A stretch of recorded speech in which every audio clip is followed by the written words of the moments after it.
I am joined by STG Giants head coach Sammy Douglas. Sammy, thanks for coming down. Thanks for having me. So we're just going to have a quick chat today about ICS 02, what happened in ICS 01. We're also going to have a bit of a focus on round 3 at Nepean.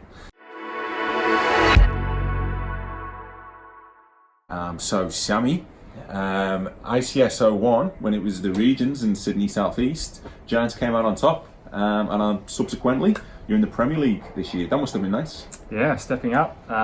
Thanks for changing the point score around to accommodate some of the smaller clubs so that we can verse some of the bigger clubs. Yep. But yeah, winning last year's series was incredible. Was really unexpected. Yep. But yeah, really good concept that STG enjoyed. So it was close all the way last year, and you pulled away from Coogee just over the last couple of events, especially at Club Champs. When do you think it really kicked in last year into the club that this was something that you wanted to win?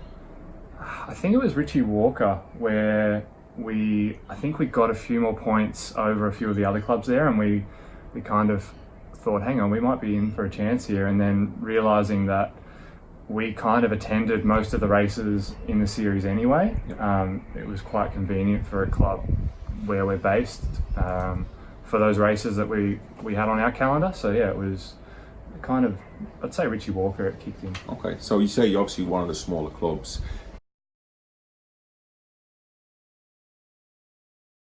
There's a really good racing culture within the club at the moment, where athletes are getting out regularly. Where do you think that regular racing culture has come from?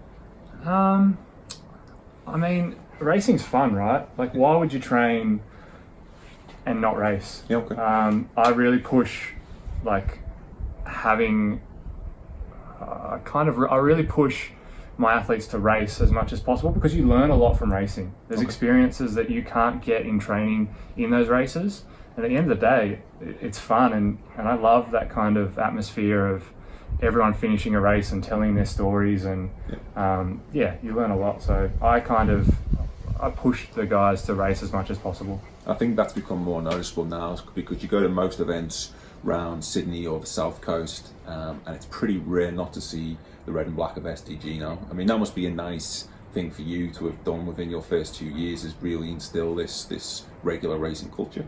Yeah, it is nice, and it's kind of, not taking all the credit here, but everyone has to race, but yeah, it's quite enjoyable having that group of community and going to races together and learning about people and enjoying experiences. Yeah, okay, because that brings about the shared experiences, right? And that ties people further into the club, and then the friendships develop. Yeah. So yeah, no, it's noticeable, and it's really good. And obviously that's brought success to STG. Premier League this year, 7 clubs. You are the smallest. Is survival an option? Do you think you will stay up? I hope so. Again, we have to be smart with looking at the calendar and seeing who's around to get points, because we don't have the numbers. We kind of have to get the performance points, but I'm confident that we can kind of stay up there with the athletes that we have this year. Okay, so you've got a couple of events on the calendar circled then? Definitely. Nepean we're going to send numbers out there. Yep. Not too far. Nice. Normally a really nice time of year. It kind of is the first race that kicks off the summer here in Sydney. So if you're in Sydney, it's kind of that exciting first race of the season, first triathlon. Such an iconic race, right? It is, yeah. I mean, it's been around for what, 35 years now? Over 30, definitely. Yeah. And you must have raced how many? 10 plus, maybe? Yeah, maybe 10. Yep. Yeah, I've been out there a few times. Okay. And what is it about the event when you're racing that is it the fact that it's the first of that kind of summer on the calendar? Is it the fact, the history of it, or is it a little bit about the course as well and the unique distances? I think you covered a lot of things. I think it's a bit of all of those. It's definitely one of those races that it's a tester to see how your winter's gone. So it's kind of one of those races where you're either going in unprepared, or you kind of are testing yourself of the winter work that you've done. So it's always, you either have a really good race, or it's kind of like, oh, I need to do a little bit more before we roll into summer here. But yeah, the course itself is amazing. Like the 1K swim in the lake there, it's perfect.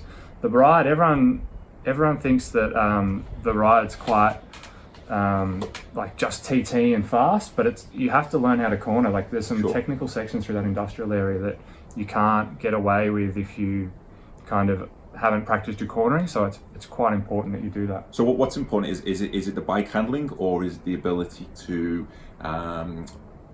get out of braking quickly? Or? Yeah, so not losing too much speed, because they're corners that you can kind of pedal through, but if you're not confident enough to pedal through those corners, then you're going to lose a lot of speed, and that kind of wastes energy. So you have to be confident on those big wide corners. And the run, it's flat, but it's open. You can see everyone, right? Which is good and bad, I believe. Yeah. There's definitely one side on that back side where there's no little break in the sight. That's a much harder length of the lake than the one that has the little bridge that kind of splits it. It's funny. Like I've raced out there so many times, but every time that length is just, it seems like it goes on forever. And if you're not having a great day, mentally it's quite tough. You know, having people up ahead and not really gaining on them. So it's definitely it's a tough one on the mind. Okay, so Nepean is round 3, and that is a race that I think everyone who's done it would recommend. So it's going to be a lot of athletes there, so make sure you get registrations done quickly. STG have high hopes for it. It's going to be tough to look past a Hills or a Panthers probably to win that event. Just a quick look at the season so far for STG. Really strong round 1, finished 3rd at the Hills Duathlon. Quiet round 2, but that's okay. It was difficult to go back-to-back weekends, being the smallest club. After that, we also got the Canals, Richie Walkers.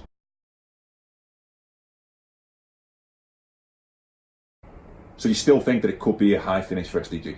I hope so, yeah. I mean, we're going to target the rest of the calendar with pretty much all of our athletes. I've got most of my athletes that I think can get us the maximum points, talking to them and trying to, you know, free their calendars up if they have weddings on. Yes, big priority, mate. It's a big priority, yes. Those little things that take up weekends that aren't triathlon related. Okay. Who do you think will win overall this year? Can you go past Hills, do you think? It is hard to go past when you've got numbers like that. I'm just hoping that they have a lot of weddings on. So that's going to be the downfall. Okay. Obviously a lot of great athletes too. Balmoral have started very well. They're right on their heels. And then an old club of yours, obviously grew up down there, a Cronulla boy. Cronulla finished the season really well last year, and they've started pretty well this year, so maybe they could put the full season together. But if you had to go now, you had to predict who was going to win, you think you'd go Hills? I mean, I want STG to win, obviously, but I would say Hills, and then let's put STG second. STG second, big call. Big call. Okay, and just give us a couple of those athletes who you think. So obviously, I think you need about 10 athletes at everyone, which is a big ask for a small club to get those maximum participation. Which is doable, but it's a challenge. But who are some of the athletes who are going to get you those performance points to really drive you into the higher numbers? Outside, of course, reigning MVP Kathy Berry. Who else is going to be in there?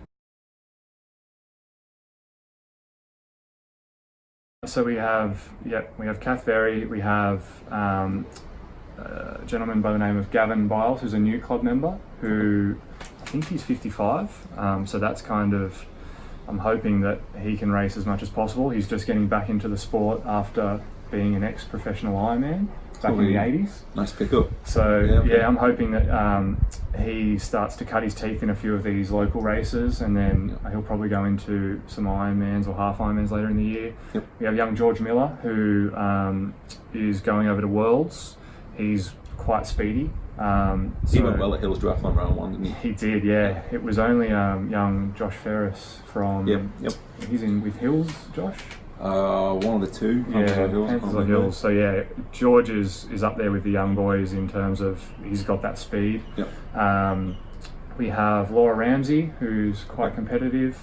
We have young Beck, who's the triactive program to world champs. Who else have we got? A new girl called Helena, who I'm expecting great things for. You missed out yourself here, mate. gonna do it a little bit this year? Of course, I have to. Yeah, I can't not get the points we need. So I'll be at the races. Yeah, counting for both participation and hopefully a few performance. Okay, beautiful. Well, thank you very much for joining us. All the best for the rest of the year. Thank you. We'll see if the Giants get that second place, you think? Hope so. Thanks, Chris.